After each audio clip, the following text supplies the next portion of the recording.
Yes, there is a way to do something that you're passionate about as a freelance writer, writing for causes you believe in, and you can make great money in the process. In this session, I'm talking with three special guests on how to write for nonprofits and causes, how to find the opportunities, and how to get started today. Let's go.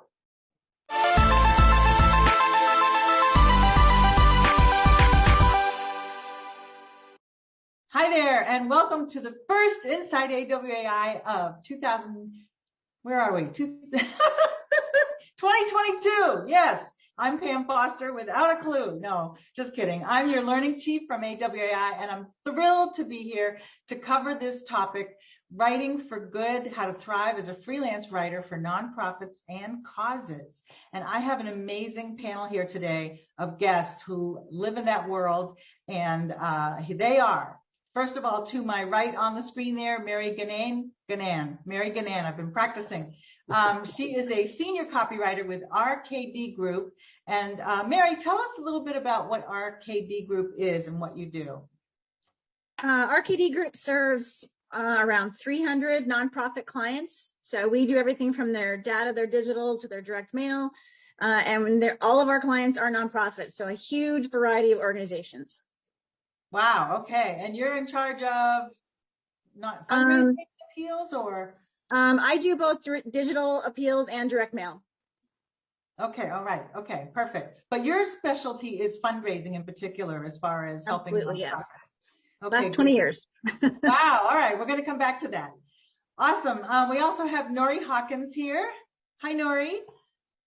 Hi, Pam. Thank you for having me. Sure. Welcome, welcome. I met Nori recently through a business growth group that she's in, and she's fairly new to copywriting and growing her business, but she's focusing, and will help me tell them what you're focusing on. You have this amazing mission statement that explains what you offer and to whom, and I think it's a great lesson for listeners on how to position yourself. Sure. Do you mind reading it to us?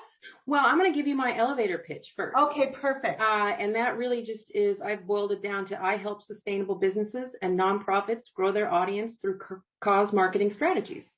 So that's what I am trying to do. My mission statement, the mission of Lighthouse Copy is to advance and promote environmental sustainability and grow the movement into a global force. My vision started with a simple idea and a big dream to save our world one word, one line, one pitch at a time. Because the biggest call to action we'll face in our lifetime is the one to save our planet and ensure that our children and our grandchildren grow up in a world that still has elephants roaming the savannah, polar bears in the Arctic, not just the zoo, and whales swimming in the ocean, because biodiversity is beautiful and we must act now. So that's kind of my mission. I love it. I mean, that is so helpful for the way you communicate to your market, the way you position yourself as a copywriter, what you're all about. There's no question what you are passionate about and what you want to write about and help companies with. I just love that. It's so clear. It's so clear, and it's so relevant to what we're talking about today. So that's why I invited you, and I feel free to chime in as we go along. Okay. And finally, we have Keith Trimmels, who is a copywriter, strategist, business owner, business coach. And you started out in an engineering world and then shifted over to copywriting. And tell me a little bit about what you're doing now, Keith, and how you help nonprofits or cause marketing.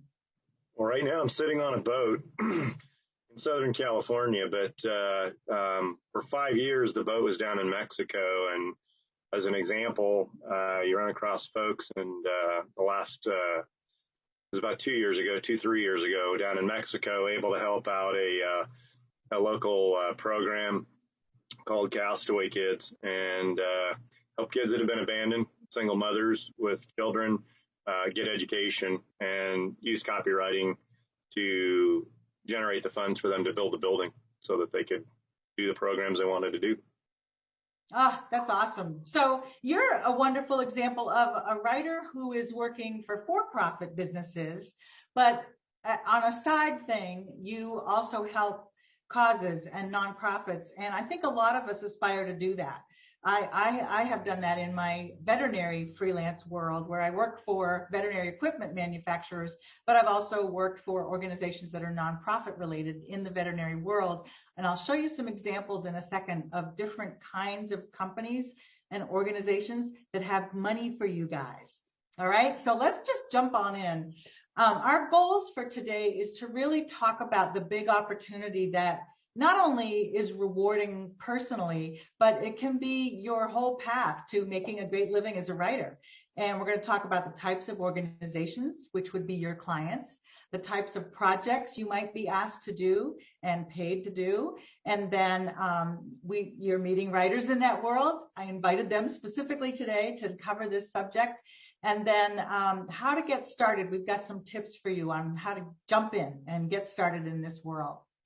So first of all, writing for good has all kinds of benefits.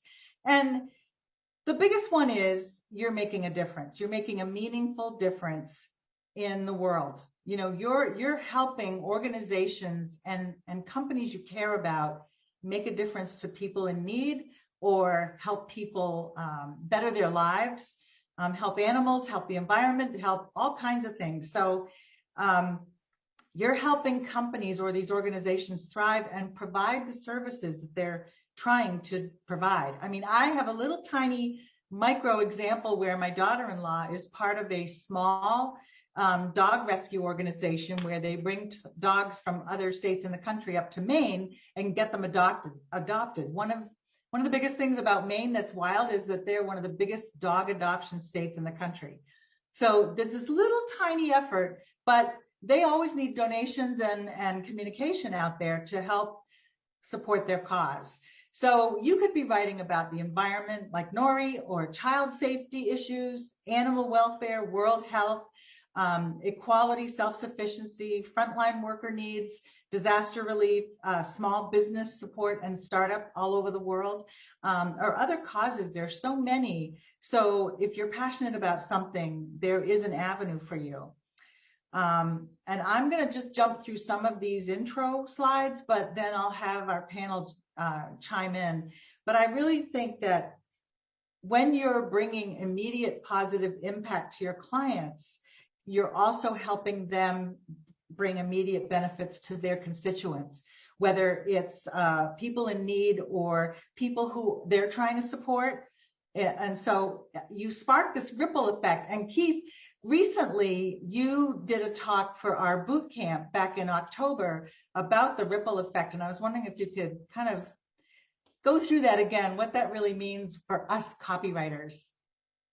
Yeah, so basically I kind of started this hashtag. I was asked to do a presentation, and it's kind of struck me, hashtag writers ripples. And what it basically means is we are like pebbles in a pond with our words, and we can create that initial ripple, but we have no idea where that ripple's going, and it's just going to radiate out, and it's going to impact people that we probably won't ever see, ever meet, ever know.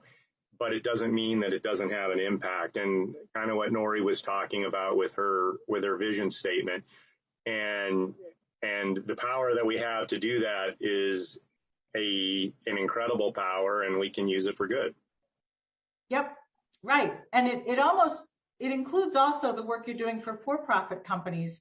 If you believe in them and they are making a difference to people, it doesn't have to be a nonprofit, it can be a for-profit, but you are affecting with your words an amazing ripple that makes a difference to people. And I want you to really understand that, because that's what makes our work so rewarding in addition to financial. So I thank you, Keith, very much. Yep. So you're probably thinking like, nonprofits don't have any money. They're like shoestring. How can they hire us? Well, I'm going to open your eyes with some different examples of nonprofits that you may not have thought of. And Mary has this amazing idea on you shouldn't discount those small organizations because you never know. So let's start with first, what defines a potential client here? Basically, what we're talking about are tax-exempt organizations, and that can mean a lot of things, not just your typical nonprofit that relies on donations. And then companies that support causes, like a Tom's Shoes, who supports giving a pair of shoes to a needy person for every pair you buy, that kind of thing. Decent size, I was originally thinking it would be, mid-size organizations, but Mary proved me wrong. Can you talk about that a little bit, Mary? You were saying, don't discount the little ones. Well, I actually work with a lot of small nonprofits here where I live, and there's actually a foundation that hires consultants who can then they help pay for the consultants like myself to work with these nonprofits. So I actually teach copywriting for them. I do consulting with them. But the foundation is the one who is able to pick up the tab, as you say. And so those small nonprofits can also maybe apply for a grant that might pay for consulting or copywriting. So don't necessarily, just because they're small, count them out. Right, great. And I'm going to talk about grant writing in a little bit coming down the pike, but I wanted you to mention that first because you never know. They might have foundation money or funding that can help them. So we're going to look at something wild and crazy. It's called the Directory of Nonprofits, Associations, Foundations, and Other Organizations. When preparing this slide deck, I stumbled upon this on the web and just went, whoa, this has so many listings. It's mind-blowing. And I'm not going to go through all of them today, but if you go to Cause IQ, I'm going to back up the slide just for a second because the link is here. CauseIQ.com/directory. You're going to find, I don't know, a gazillion different organizations. They are organized by category and then also location.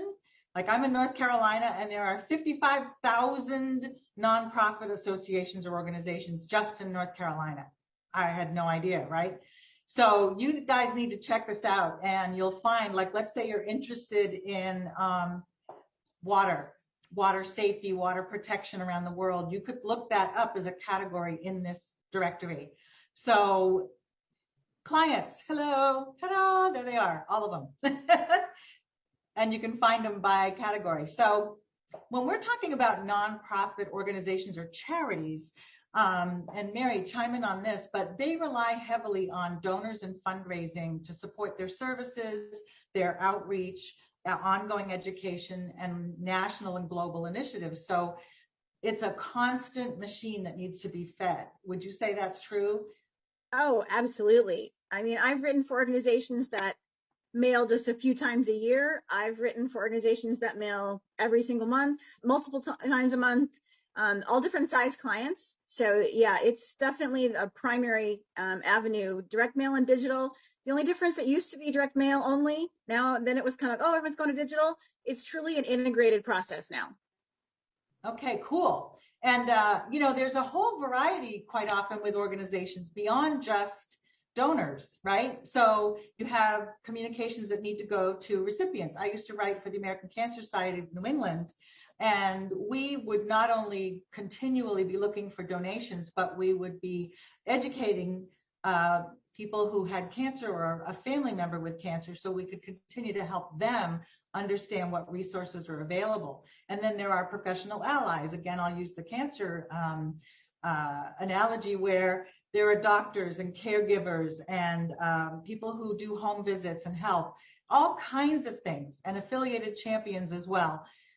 So think beyond the one obvious doorway that a nonprofit might be using, because it's just, and for Nori, just for you, I pulled up the natural resource conservation organizations in that database. 11,429 natural resource conservation nonprofits in the U.S. That's awesome.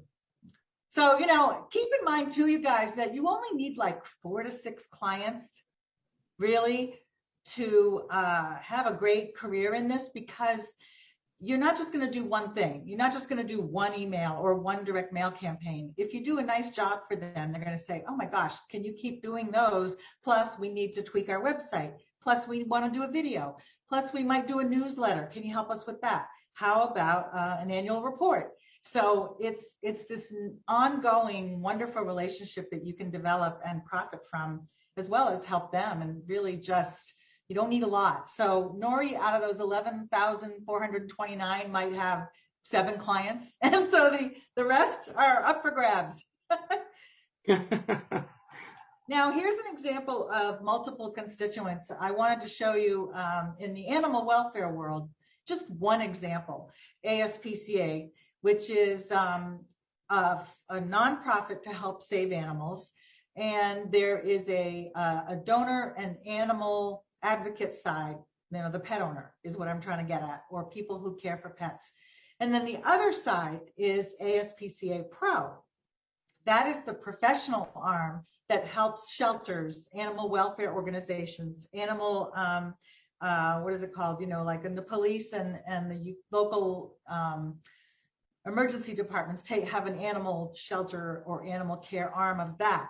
So they're trying to help them with tools and ideas and support to make sure that more animals are cared for and adopted and that type of thing. That's just one example.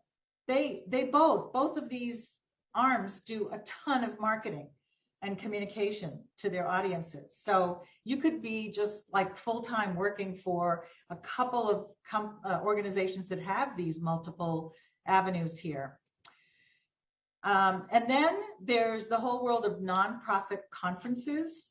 And this blog post I just found the other day was posted by RKD Group. So Mary's company, they posted a list of all the nonprofit conferences for 2022. I put the link here so you can go check it out, because there are all kinds of different focuses or foci, whatever the plural of focus is. There are all kinds of different disciplines or areas of focus, and like faith and fundraising is the second one down. So that might be more about Christian and faith-based organizations, obviously. And then there might be some more about equality or water quality or the environment, or, there's so many different kinds of organizations like that directory showed you. It's really wonderful to see. Now, another place to see where industry and trade associations are is this Wikipedia page. I don't have the link here, but if you just Google Wikipedia industry trade list or something like that, you will find this. And this is a whole different kind of nonprofit organization. These are trade organizations that support professionals in a certain niche industry. For example, the North American Veterinary Community, NAVC, who I used to work for, is a trade association for veterinary professionals.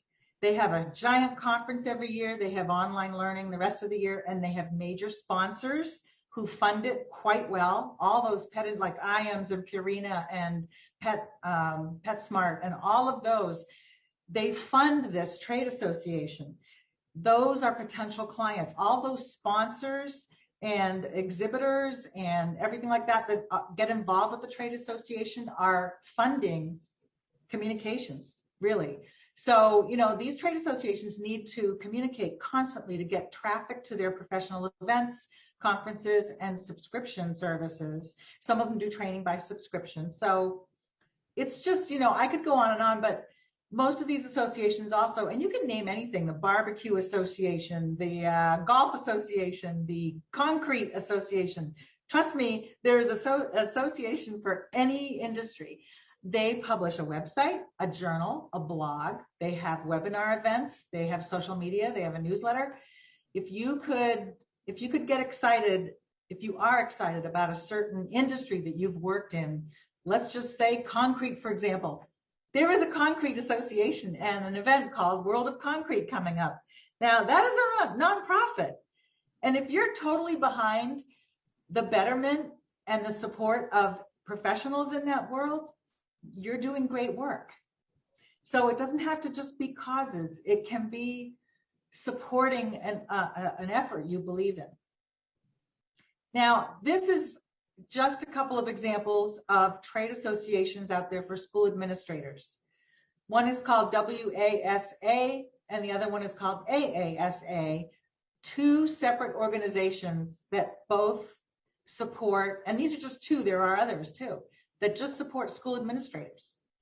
Website, journal, event, conference, tons of writing. You can see that right here. Over here we have publications and media. What's that about? I'm sure these guys need help. So if you have a strong desire to help with education, consider these associations. They're amazing. I know from experience from working with that veterinary association that the ongoing communication is infinite. Now, one of the pieces of that is typically a trade conference. Here's another gold mine for you. It's called Orbis.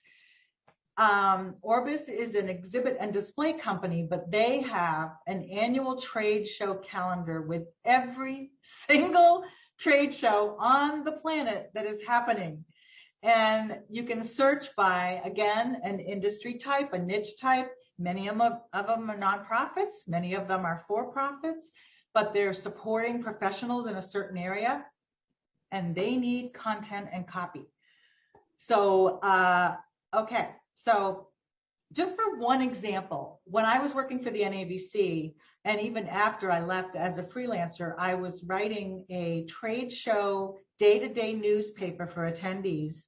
They have 17,000 people show up. And I was writing a daily newspaper and getting paid 10 grand for the gig, all 4 days, all newspapers, 10 grand. That's pretty good. That is not a pennies nonprofit organization. That is a well-funded, nonprofit association for the trade, and they pay well for good communications because that's what they live on, right? Now, we also have nonprofit marketing agencies, and Keith and Nori, I don't know if, Nori, did you say something about working with an agency?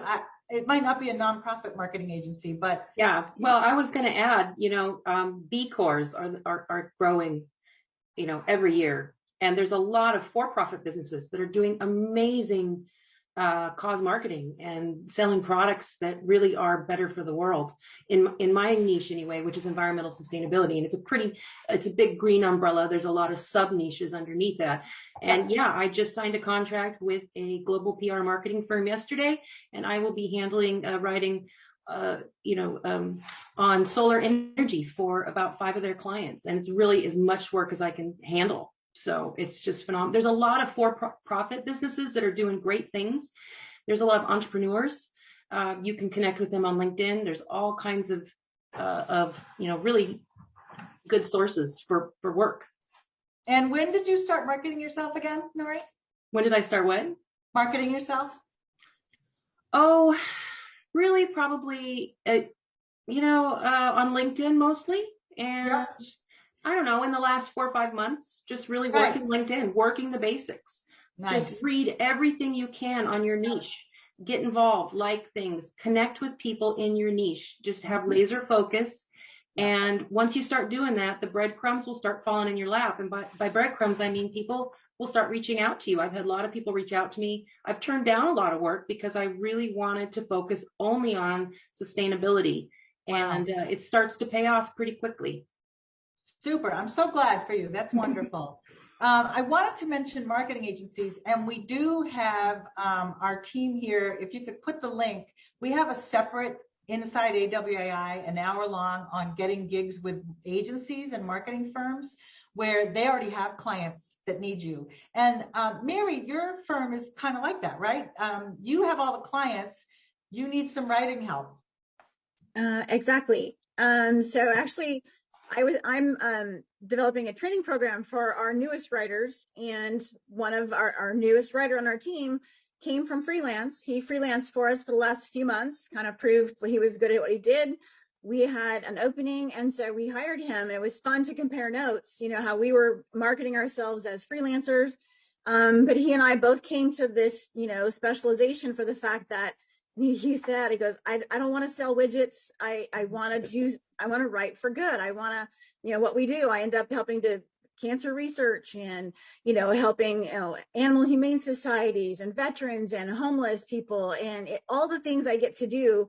I sleep well at night writing this kind of copy. And those are all of the clients that our agency has. They're all doing that kind of good work.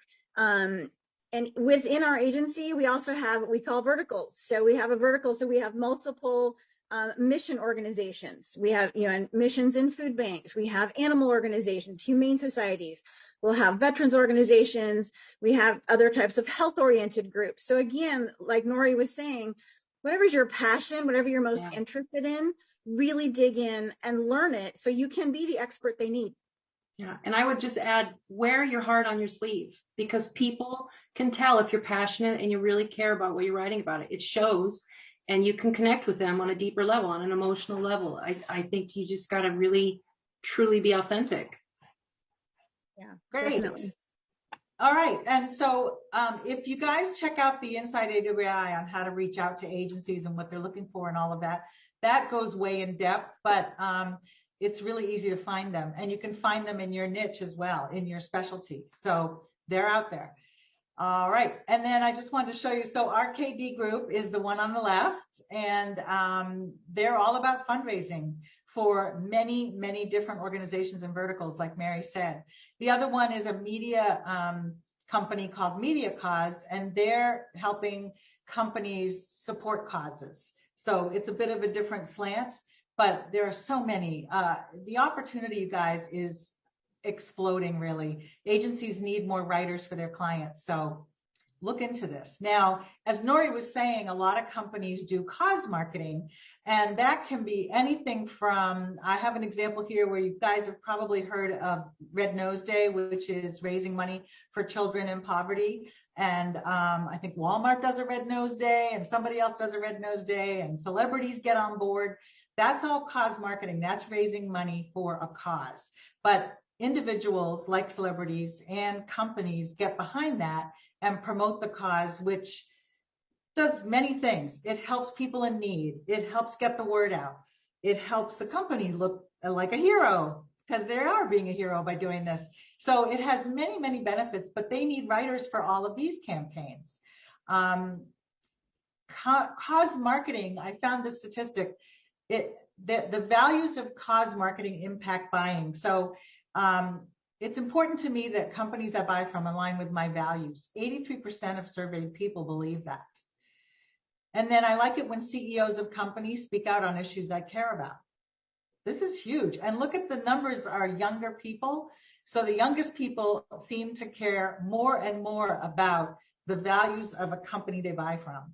But that's not to mean that old people like me don't care either. I love the third one. I have boycotted a company I've previously purchased from because of their stance on an issue. And then I enjoy buying products that show off my social or political ideology or beliefs. So this is nothing to sneeze at. This is a major stake that companies can put in their future by getting behind what their audience loves and believes in. So cause marketing examples here. Lyft has an initiative that gives free rides to people in need, whether they're frontline workers or people who are like elderly people who are inbound now, stuck in their homes in really cold weather. They give free rides to help get food to them or things like that. And then over here, we've got a company that is against animal testing for makeup. And they're showing their cause by having a post your bunny ears, and people get behind this. This is a movement. So you could be part of this. Basically, they're everywhere, local. I just looked up Habitat for Humanity Restore near me in North Carolina, and there are dozens of them within an hour or two driving distance. That's very common. And they all need communication and funding and support and ongoing, efforts that require us copywriters to help them out. So again, this is from that Cause IQ directory. You can look up nonprofits in your local area. If you just want to work locally, you might be able to do that. All right, now jumping into the types of freelance writing projects that nonprofits and cause marketing efforts involve. On HubSpot, which is a very reliable organization, they do surveys every year on different things. And they came up with a recent survey finding the marketing strategies for nonprofit organizations. These were the top. And Mary added one. So they had email marketing, event marketing, video marketing, social media, website. They also included public speaking, but we don't get involved too much in that unless we're helping with speeches. And then content marketing, mainly blogging, but other things. And then Mary said direct mail is far from dead. It's very important to her organization. So those are the kinds of projects. I'm not going to describe each one. We've got tons of information on AWAI about what each one is. We've got a glossary on our website. If you just go AWAI glossary, you'll find definitions of all these things if you're brand new to this. But I just wanted to touch on a few. By the way, all businesses and organizations typically have their prospects or audience go through 4 stages of involvement. And we've got this article on AWAI called 4 Abundant Buckets of Opportunity for Writers. Every one of these organizations is using stage 1 content that builds traffic or awareness that they even exist. And then if they win them over, they're going to link to some opportunities for the audience to buy something, solve a need, sign up for a subscription, something like that. The third thing is buy now, plunk down your money, become a customer or a member or a donor or a supporter. And then the 4th stage is retaining those people and making sure they're happy and involved and continuing to invest in that organization. So there's a whole deep article on this, but I just wanted to show you that because these are nonprofits, it's no different. They all have stages of awareness and funneling people through the cycle of involvement. So email marketing and e-newsletters are huge. They're like number 1 on the list because once you have subscribers on a list, that triggers ongoing valued communications. This is the World Wildlife Federation newsletter page. Care about our planet, stay updated. And simply that, you subscribe and you're going to get on the list and you're going to start seeing communications from them that somebody, maybe you, the copywriter, Nori, wrote for that organization. Okay. Social media is huge. It's getting bigger and bigger all the time. Mary, I don't know if you get involved in social media for fundraising or donors. Oh, yes. Okay. Oh, yes. And again, a lot of them are becoming more integrated campaigns. So while, we might have 2 million pieces of mail going out for a donor, we also have a series of Facebook ads and Facebook posts and email e-appeals that go out, light boxes, you name it, it all gets coordinated. Wow. Okay. And that's just ongoing, endless, 24/7, round the clock. Okay. Well, Yeah. if you've signed up for any nonprofit, donated or signed up for their newsletter, you'll get the kind of correspondence and kind of communications that they're needing. Yep. And so Save the Children is just one example. They have 2 million followers. Okay. And content. And a little bit of they've also been work that I've done for Save the Children. They're Save the Children US, and we actually work for Save the Children Canada. So. Oh, cool. All right. I didn't even know that. It was just clairvoyant there.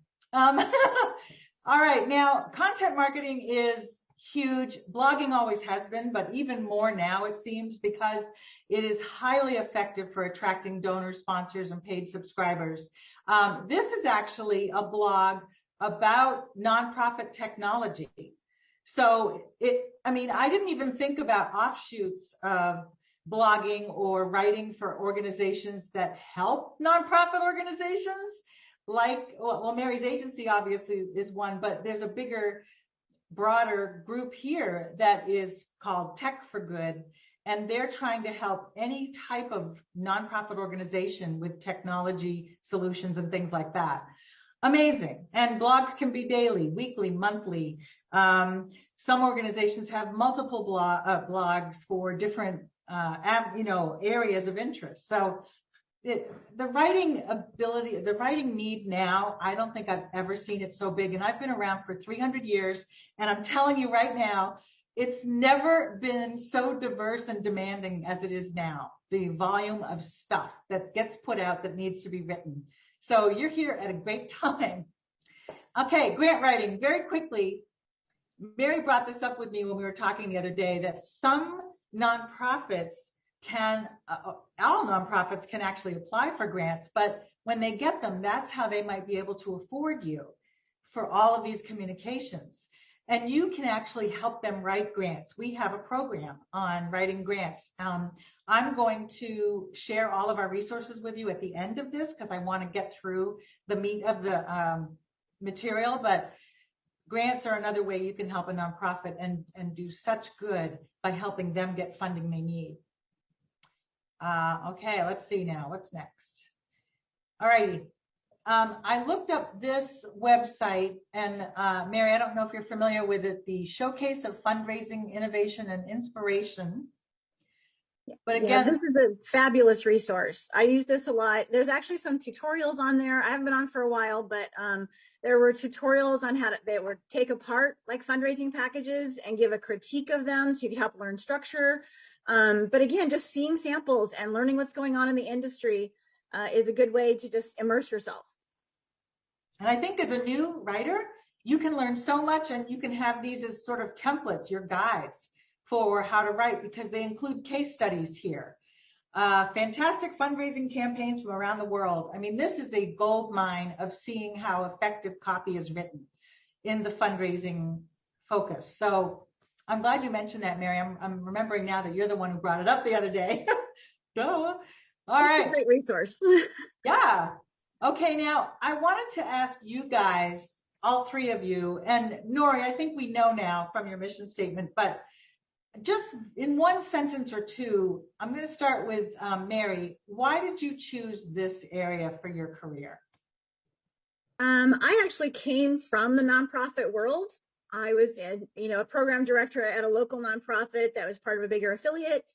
And so I thought, but when my youngest went to kindergarten, I thought, oh, every job I've had, I've ended up doing the writing. So I started out, with looking for any client and quickly gravitated back to nonprofit. It just feels good to help more good in the world. RKD, we say we work to make the world a more humane, just, and compassionate. And that's what we get to do every day. That's awesome. Thank you. Okay. Keith, I know that's not your main focus, but you do work in that world, and can you tell us a little bit about that? Yeah, so there was actually a question, I think it was the first question about volunteering to write, and that's kind of how I got involved in it. After taking the accelerated course and then saying, okay, I need some practice, right?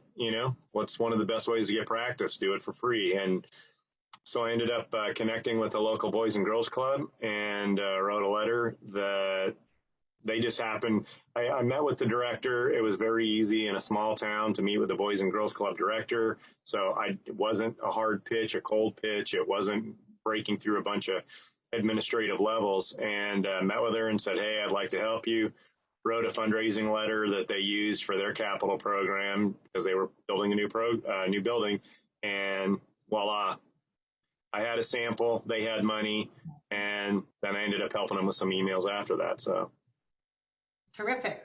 And Nori, I know the answer for you, but again, is there anything personal that triggered you? Yeah. Well, I'm a mom, is what it is. When I, had my daughter, I started trying to be a lot more green and sustainable in my own life. And it's not necessarily easy converting your whole lifestyle. It's become easier. It's becoming more affordable.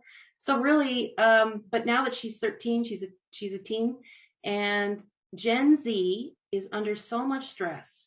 They are so anxious about the state of the world and what they are inheriting and what we've done to it. And they, look at Greta Thunberg. She's one of my heroes. She is speaking up on a global level like no youth has ever done. And she's telling people, I'm stressed. This is baloney. Look, they want to see action. And so really, just being a mom, I empathize with that. And I'm doing it for Generation Z. I'm doing it for my daughter. Great. Thank you. All right, next question. I'm going to start with Mary. I'll just keep going in that order to make it easy. What can a freelance writer, I'm sure you guys are all thinking, all right, now let's get where the rubber meets the road. What can I earn? writing emails and blogs and things for nonprofits? Well, it depends on who you're writing for. Smaller agencies may have a set budget that they can handle. I haven't done freelance for the last 4.5 years, but I used to charge for an appeal, that included the letter copy and the reply copy, essentially, anywhere from, depending on, I had like standing rates with an agency, they just gave me more work and I charged them a little less. So anywhere from probably $900 to $1,200, per job. Okay, that's pretty good. So yeah, and when I was freelancer, I was rarely full-time because I was raising my kids, and I was kind of taking advantage of that luxury lifestyle, of working the hours you want to work and Right. the amount you want to work. But you can make six figures in this industry. Nice. Okay, Keith? I would defer to Mary on that, but I would agree with her because I do know folks that are writing back in DC and they're making six figures. And you mentioned the tax exempt organizations as well. I happen to know one of them from back in my engineering days. They're tax exempt. They're an engineering based company for commercial vehicle weigh in motion. And I guarantee they're paying commercial rates, even though they're tax exempt, because they're serving the state departments of transportation. Yeah, good. And Nori, I don't know. You and I worked. I know what rates are, and I just want how that's been going for you. One thing I've learned. Well, I'm just switching to full time this year, and it sounds like I'm going to have more work. As much work as I can do. So that's great. So I'm kind of interested to see how close I can get to six figures this year. I will say one thing I learned, it's kind of important to remember, it really depends on the industry you're writing for. Yeah. So, rates for a small website, personal owned business is going to be a little smaller than something if you're writing for something corporate or finance or now green tech is huge right now. I'm going to be writing on solar energy. It's really exciting. There's a lot of money. It's the fastest growing energy, sector in the US by 5-fold. So it's exciting to get in on this. So environmental sustainability, it really depends on if you're writing for, business, B2B. There is a lot of money in that. There's a lot of money in B Corps. There's a lot of marketing getting put out there because they want to capture people who are dissatisfied with products that contain forever chemicals, and just the younger generation in general wants to live more sustainably. They have money, millennials have money, and they're willing to spend a little bit more to feel good about what they're purchasing. So sky's the limit. We'll see. Yeah, good. Well, we'll be watching. Keep us posted. Thank you. My own experience, I still occasionally work with the veterinary association that I used to work for full time, and they'll call me and say, can you do an article for this journal for $500, or can you do a blog post for $350? And that adds up, especially if you get on a retainer and you're doing 2 to 3 blog posts or 4 a month, 1 a week. It really can start to add up and be a nice steady income for you. So like Mary said, you can make six figures in this industry for sure. All right, cool. Now, my next question for you guys is, how did you jump in? I know you kind of all answered this already, but if you have anything to add, if someone is thinking of jumping in right now, what you might recommend? Since I went first last time, I'm going to go ahead. Okay. I jumped in. I went more of the agency route. So agencies like the one I work for, though I never worked for mine before I became an Arcadian. But all of these, there are different agencies that also, like Keith mentioned, some in DC, there are agencies, and they often might have more political clients. So if you want to get into advocacy for a cause, those agencies might be located there. I work for agencies all over the country. Don't mess up your time zones when you're talking to them. It makes meetings a little sketchy. I almost missed one time. Long story. But different agencies have clients also all over the country. But some may have more animal organizations than they do, food banks. So you might want to investigate those agencies. There's a ton of great resources on our website, and also I'm sure on our competitors' websites as well. But look at their client work, learn what they do, and say, does this look like a good fit for the kind of copy I want to be spending my time writing? Excellent. Okay. Keith, anything to add? Sure. One, start local. If the agency route doesn't work for you, start local. I ended up talking not only to the Boys and Girls Club, but also with the local symphony orchestra. You can talk to the local ballet. They're doing promotions. And if writing for good is something you want to do, but you also are looking at, hey, can I do, some business stuff or mix it, kind of like what I'm doing? Places like the symphony orchestra and the opera and the ballet are fantastic ways to get involved, especially with their board members, usually people that have businesses and that are probably in the same boat as the nonprofit, and they will know you and know what your values are. You'll have aligned values. So nice. I hadn't even thought of that. That's brilliant. Yeah. I mean, all board members are typically from companies and might go, hey, you know what? I need you to blog for us. So beautiful. Nori, anything to add? You're just I'm probably the newest person here. I'm an experienced newbie. So I have, a really well-rounded career behind me, but this copywriting is new. I will say AWAI is the right place to start. You're in the right place, just being here today. And LinkedIn is another phenomenal way to connect. Now, LinkedIn, it's got a reach of 200 million, I believe, on its platform. I connect with people all over the world. There's hotspots for environmental sustainability. Like there's a lot of people in the UK doing work, a lot of people in the US, a lot of people in the Netherlands. And I would agree with Keith. I think, work LinkedIn, work your connections, take AWI courses, connect with classmates and teachers on there. I highly recommend Elise Bennon doing her 21-day challenge. That really helped because setting up on LinkedIn was really kind of intimidating to me because I didn't have a profile. So I was starting from scratch. But if you do her 21-day challenge, it's amazing. And the Grow program is also amazing. It's a lot of support if you're feeling a little timid about it. And start local, like Keith said, target if you love birds and you want, Audubon has regional offices everywhere, or arboretums, or, whatever you're into, I can guarantee there's a local chapter and you can volunteer, like he said, or just make those connections on LinkedIn as well. Make sure you're making local connections in your own community using these free platforms that have amazing reach. Yeah, there are also meetups, meetup.com, which is MEETUP.com. If you go on meetup.com and type in nonprofit or business or web or something as an interest that you can connect with people who could use your services or help, you'll find local events happening and groups that will welcome you with open arms. When I moved to Raleigh at one point, I looked up web in Meetup and found an incredible SEO group, which all are technical people, no copywriters. So I walk in, I'm like, I'm a copywriter. And they all were like, oh, it was great because I was the only writer in the room. So, that's a beautiful thing when that happens.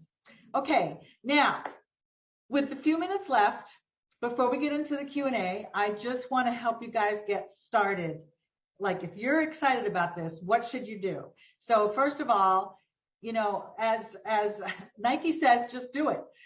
Nori spoke about LinkedIn, and actually Cheryl Williams, who is an AWI member, has positioned herself as a writer for a nonprofit world. Her name is Good Fights. And it says here, I've been totally immersed in the nonprofit sector for over 30 years. I can ensure that your organization is on message and your online presence is in order. I talked to her. She's like a force to be reckoned with, amazing, positive force. And, she said LinkedIn has really been very strong for her. So do that. Nori believes in it. You should do that. We have a free session on Inside AWAI on how to work LinkedIn, how to set up a profile, all that stuff. We can't cover that now because it's an hour long of awesomeness, but you really can. I mean, so many people are on LinkedIn who are making decisions about who to hire. So that's a great place for you. I think we just did the tip on start local, so I think we're good on that because I want to get to the questions. But before I get to questions, I want to list 3 resources for you. Number one is our articles. We have tons of articles that are related to getting gigs with nonprofit organizations or writing for causes. All you need to do is go to our website, and as the red arrow shows here, type in nonprofit or cause, something like that, and you'll find articles. And here's one from Will Newman, how copywriting is helping me relieve hunger in my community. So you will find inspiration and specific how-to tips in there, and what it's like to work for nonprofits. We've got lots of content on that. Second, we have programs that we have created over the years that will help you really understand how to write for that world. I think Mary was involved with the first one, Copywriting for Nonprofits. And all the links are here, and basically we are going to post the slides and the recording on our Inside AWAI page after this, so like within 24 hours or so. You don't have to write it all down like crazy, but you can also just go to our website and type in nonprofits and you'll find this, or Grant Writing Success. That's another program we have where you can learn how to help nonprofits with grant writing. How to write high impact emails, that comes into play as well. How to write engaging e-newsletters, how to write blogs for yourself and for clients, and then the Digital Copywriter's Handbook. They all touch on the principles of writing effective messaging on those different platforms, which you can apply to nonprofits or trade associations. So that's our catalog of relevant stuff that will really help you dig in and get the fundamentals, and you'll be ready to go very quickly. These are self-study, self-paced. You can go at your own rate and get going. And then finally, because you're here today, we have a free gift for you. It's called Copywriting for a Cause, Cause Marketing, How to Profit as a Writer and Make a Difference in the World. There's a link, a special link we want you to click on or copy and paste and go get it by January 25th, because it's a whole free program for you because you're here today. So I want to make sure you get that. It's quite thorough. Megan Tyson and Mindy McCourse put it together. Mindy McCourse, who you might know, is the managing editor of Barefoot Writer. And it's an incredible glimpse into how you can help companies spread the word about causes they're getting behind and helping to make everything better for, keep bettering those organizations or those groups that they're serving. So I'm leaving that up for a minute here because I want to get to questions, but I want to make sure you write down that link so you can go ahead and get that free program from us. And thanks for being here. That's why we have that. We're so grateful you're here. All right, now we're going to get to questions. I'm seeing a bunch in the Q&A box over here. And I got a couple from Facebook that have been sent in, and I've answered those. So Mary, this one's for you. How many clients do you work with at a time? And probably that's not for your whole agency, but how many clients are you working for? When I was a freelancer, I probably had, like you said, 4 to 6 that, between them, I work for multiple clients for each of those clients. Right now I write for 5 different organizations. I also help with the training program. I have a copy editor who kind of sets up all the decks. But I do, digital and direct mail for some of those clients. So it's kind of a variety of things. Yeah. Okay, great. The second question is, how do you find organizations that provide grants to support nonprofits, especially small nonprofits as you described? For ours, there was a local foundation. So you might just Google the foundations in your area or talk to the nonprofit you'd like to work for and ask them, hey, are you applying for any grants that you're going to need some copy for, and kind of work, talk to them about your services. Maybe you already write, an email series for them or something, and say, hey, if you're going to need copy for your new program, can we put in my, talk to them about, well, how are you going to pay for these services? And they might write it into that grant. Just like Keith and Nori, Start Local. I wrote for a local Ronald McDonald House, and since as a freelancer, I wrote for a Ronald McDonald House in New York and Philadelphia and other places. So it's a beginning, but it does work. All right, cool. Here's a question, and I don't know who can answer this, anyone who wants to. If we just start cold calling these organizations to see how we can help them, will that work? Or are some of these kinds of jobs posted on the job board? I want to chime in on cold calling, and maybe you guys can address this. We have different camps on this, and we had someone, Joshua Boswell, who would say, go ahead and cold call. All you have to do is ask if they hire copywriters, freelance writers. And if they say no, you move on. If they say yes, you say, may I send you a portfolio? Another totally different approach is to maybe write a sample blog or write a sample email for an organization you want to work for, and then contact them and say, I've been really following what you're doing. I have some ideas for blog posts that might be really great for your readers. I've written one, and if you like it, let's talk, and you can hire me to publish it or whatever. So what do you guys think about those approaches? Mary, Keith wants to say something. Okay. Yeah, because this is literally what I did. I identified the symphony orchestra and as one that I wanted to pursue, saw the board members and found out where one of them worked and reached out with a phone call and just said, hey, can I stop by and chat with you for 15 minutes? And then almost the same script you just said with a blog, but said, I'd like to talk to you about some ideas, and sat down and ended up I ended up from that conversation having a conversation with the entire board. Wow. So again, as Nori mentioned, if you are authentic and you show that you're interested in it, they're obviously on the board because they have an interest in it. You have something in common right away. So it's not necessarily cold calling at that point. It's a little bit warm. Okay. Mary, if someone called you at your job and said, hey, can I help you? what would be your preference? First off, you'd have the wrong person. Okay. We're large enough. We have an HR department. We have a website you can go through for actually applying, whether you're applying for freelance or for full-time positions, which are also posted on the website. Most of the agencies I worked with, some work differently than others. Primarily, they'll have probably a creative director that will handle that freelance. So look at their about page on their website, find those people. And again, don't come to the table empty-handed, but remember that it's about them. What do you need? Do you need these kinds of marketing materials? Do you use freelancers, or are you looking for assistance? Make their job easy. Don't send them a 3-page email. They don't have time to read it. They're busy people on the other side of their desk. I gotta say, every nonprofit person's super nice, but they're also busy. So make it simple. I'm checking to see if you may not even have the right person.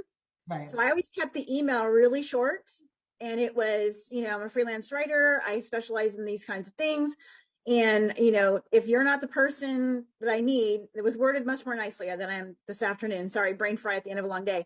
But I made it easy for them to forward to the correct person, because some places it's the account directors, account managers who might hire their own freelancers. Different agencies work differently. So make their job simple. Also, having a website helps. I don't mean a fancy one. I mean a 3-pager, a homepage, and about you, and a sample page. That's it. And a way to contact you. Make it simple on their end. This is about filling their need. Awesome. And this is something I need to reiterate. When you're reaching out, make sure you're not talking about yourself. I did this, I did that, I am good, I care, blah, blah, blah. You want to flip it as quickly as possible to how you're passionate about what that organization's doing, and that your writing can help them, with their cause or with their mission. I think Mary has mentioned, she has gotten people reaching out to her where it's all about that person. And that's not what us writers do. We have to think about the prospect, right? And what's in it for the prospect. So in this case, Mary is your prospect, or someone at her company who would, why should I hire you? Well, how are you going to help our organization with our clients? That's what you always want to be thinking about when you approach different organizations. And when you demonstrate that in your marketing, it also tells me that you can do that for our donors. You can do that very same thing. Yep. Nora, you want to add anything to that all? Well, I just think LinkedIn is a great place to connect with these people because you keep your connection requests short. Make sure you know who that person is and what they do at the organization before you send that connection request. Personalize everything with 3 or 4 sentences. I've got a really great formula that has a really high conversion rate for connections. And it's just, hey, Jim, I love what you're doing here at your company. Would love to connect. Best wishes in all your endeavors. And really, if you're just nice and personable and you compliment them and you let them know, I know who you are, I know what you do, and I like it. You don't have to hit them up for anything. You're just making a connection request. So it's a very non-threatening. And if you show you're interested in what they're doing, most people will want to connect with you. And just make sure that your profile is really polished. I go in and I work on it and I polish it and I update it every couple of weeks. Yep. And it's easy to do that. And LinkedIn is free, by the way, you guys. Yes. There are 2 versions. One is the free version. I have never paid a cent for it, and it's been amazing. So there you go. Oh, all yeah. Right. The one thing I would say is, make sure you're connecting with the right people, like marketing directors, directors of communications, people that are making the decisions, that have the power to hire a freelancer if you're working freelance. That's, make sure you're targeting the right person at that organization. Very good. Okay, we have a couple of grant questions, or actually just one. What are the current rates for charging fees by the project? I don't like to charge by the hour. I am not a grant writer. We have a grant writing program, and I'd have to go check that. I don't know if anyone else can chime in on that, but if you email me at pfoster@awai.com, I can look into that for you, because I currently have no idea. So I don't know if you guys know about grant writing rates right off the top of your heads, but no. Okay. All right, let's move on, but please email me and I'll try to find out. Can we access a white paper on fees to charge for blogs, grants, emailing? Well, we do have a pricing guide, and that gives rates for 75 different projects you might be writing. We're about to update it for 2022. It's not quite updated yet, but if you just go to our website under resources and drop down, the pricing guide is on the list there. So go ahead and get that. It has all the rates for most common projects that any type of organization or business would pay. There are ranges. So you work with the ranges, and but at least, we've done tons of legwork on trying to find out what those ranges might be realistically if you're working for really great clients, not kind of on a bid for services type website, but really just one-on-one invoicing them. So I hope that helps. Free pricing guide, go check it out. So Tracy's asking, would you recommend getting involved in your local chamber of commerce? My answer is yes, but I want to hear what you guys have to say. Keith, how about you? You can do that, certainly. I didn't. I actually went directly to the organizations because a lot of the Chamber of Commerce members are small businesses, and I specifically was targeting a couple of nonprofits that I knew would be easier to fit their need, to satisfy their need, than a small business for what I was trying to accomplish. Okay. I can say that any sort of business local meetup thing can't hurt. Some of them charge fees and some of them are just free, but like meetups are typically free, or they might have a tiny, door fee to come in and mingle and have a beverage or something. But I've had luck with both. When I lived in Raleigh, there was a business organization and they put on a big local business trade show, and I went there and walked the floor and learned, met different business owners and marketers, and then I followed up with them later, and it was really fruitful. So that's another avenue you could try. I know there isn't a lot of local in-person stuff like that going on right now, but maybe it'll come back soon.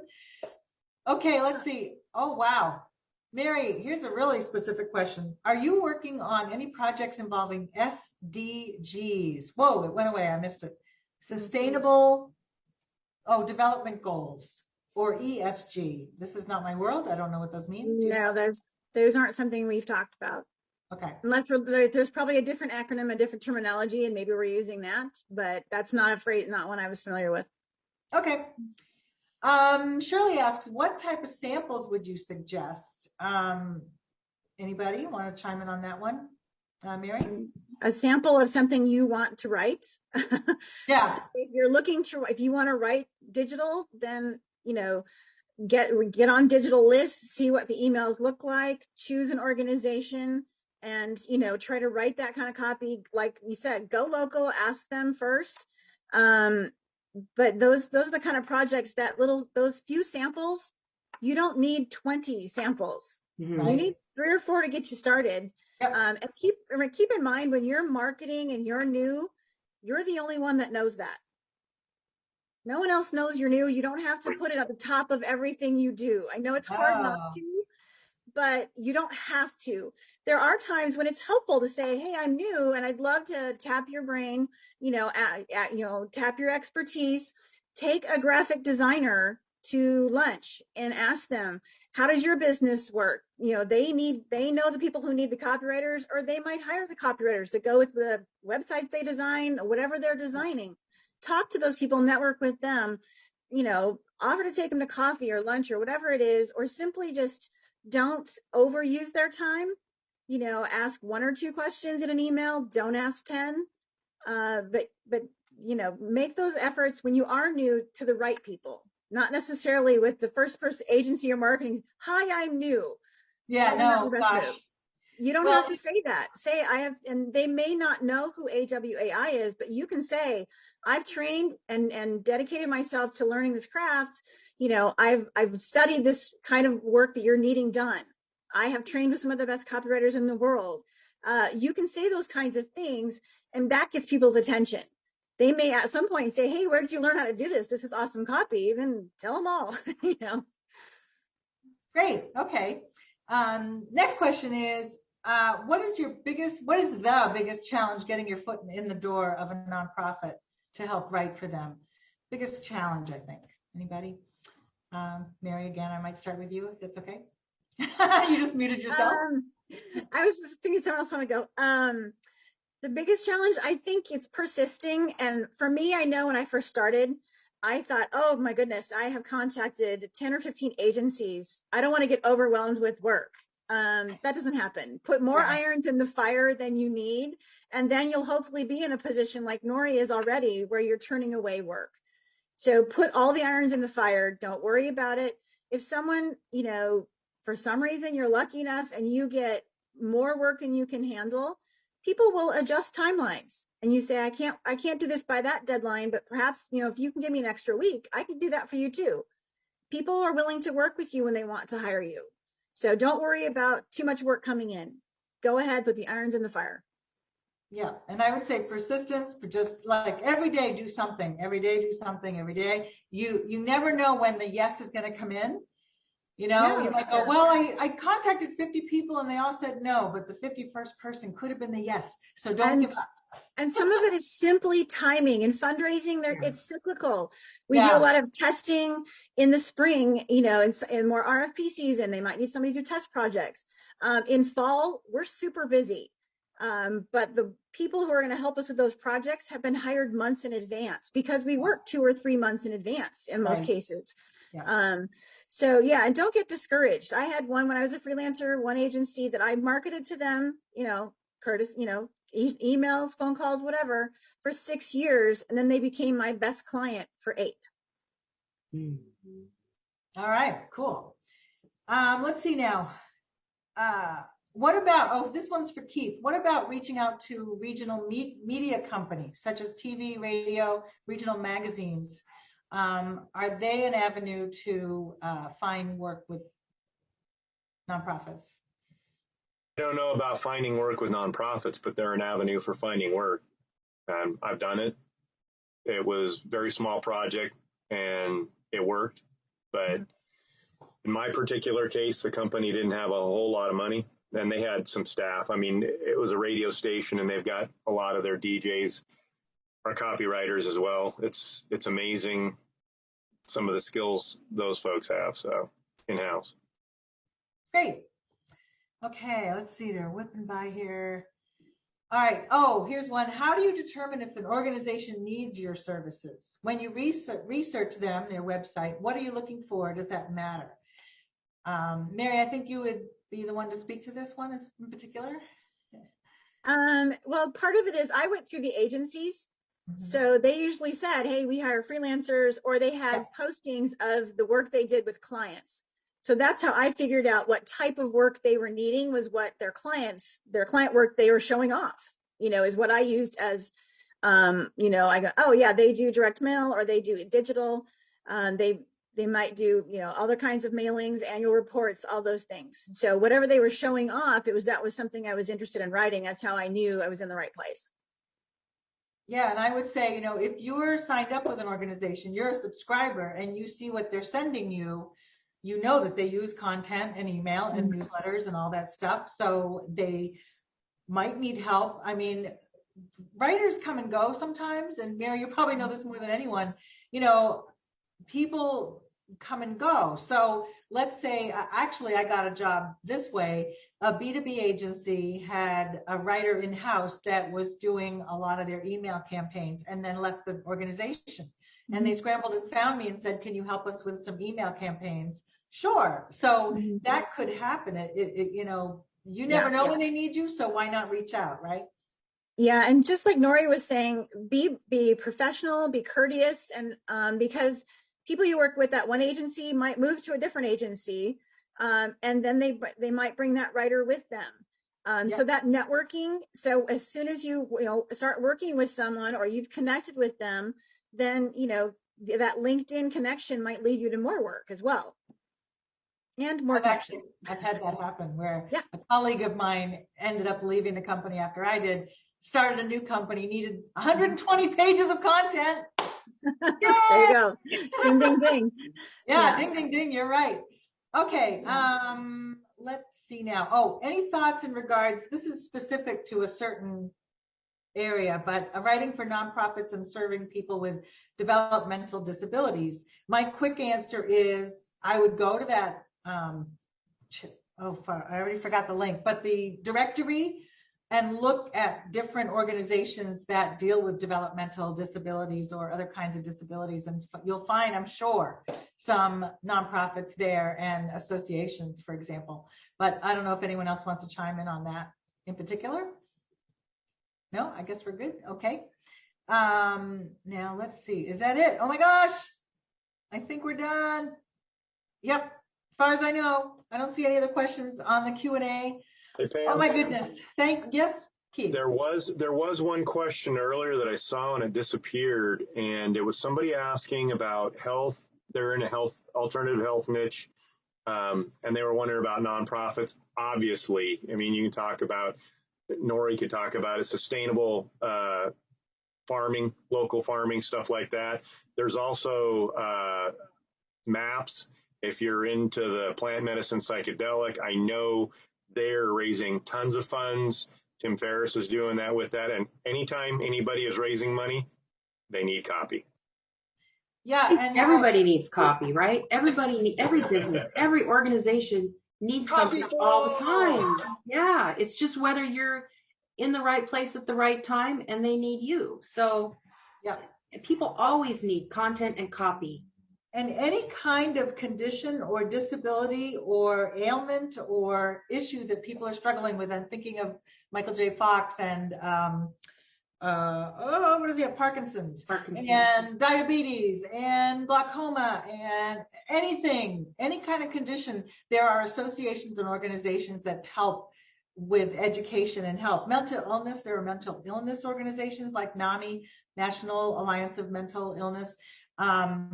There are so many different kinds of organizations. Again, I want to steer you to that directory because you will type in a topic and see what's there as a great starting point.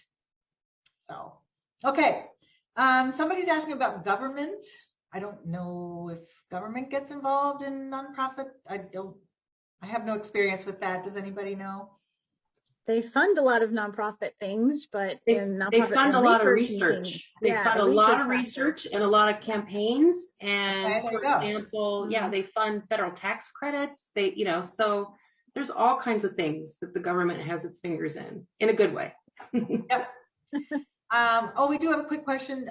Can you be successful without dealing with social media or LinkedIn? I'm thinking yes. I mean, Mary is doing mail, so, you know, yeah. I'm actually, quote unquote, in charge of a chat bot that Nick Osborne did for one of my clients, and I've told them I'm antisocial. I'm connected, and I look at it, but I don't do Facebook. And Right. so yeah, you can. And as I mentioned before, with symphony orchestra, if you're starting local, you probably are going to have a better chance actually jumping on the website and picking up the phone to one of the board members than you are trying to go through some sort of social media. Yeah. So, and for anyone out there who's doubting that direct mail or thinks direct mail is dead, I counted this is a few years ago, I counted with just the clients I write for, that I was writing for at the time, my accounts alone, my 5 or 6 accounts, that one point, and we have 300 accounts in our agency. There are tons of agencies. I have a thumbprint on about 72 million pieces of mail. Wow. So, I mean, one month I can have 6 million pieces, and it's not like but there are different ways. You know, some of those are acquisition, and some are email. You know, but 6 million pieces of mail. It's not dead, folks. Not at all. No, I get all kinds of, because I'm an animal lover, I get a lot of charitable appeals and things in the mail, and I have all the address labels. Oh, I love writing those ones. Those are so much fun to write. Though it's good when the organizations are far away from me, or I'd adopt them all. Yep, great. No, one more. Okay, would you class organizations doing webinars to inform around Alzheimer's in nonprofits or more the info publishing marketing company? I think it depends, because if associations are doing webinars, that's nonprofit side. If companies that have a for-profit arm of treating Alzheimer's, that might be I'm not sure if that's the same thing. Does that help? I hope so. Okay. I think we're good. Okay. People are asking about if local is DC and you've been involved with many volunteers. I don't know what the question is there, but okay. Awesome. I think we're done. Thank you guys so much for sticking around beyond the hour. I really, really appreciate it. Your time is very valuable, and sharing it with our listeners has been a real treat. Thank you again, Mary, Keith, and Nori, for your time, and Ben and the whole AWI team doing Q&A on the back end. Thank you guys so much. Have a great rest of the day or night, wherever you are, and we'll see you again next month with another Inside AWI. Thank you. Bye-bye. Thank you.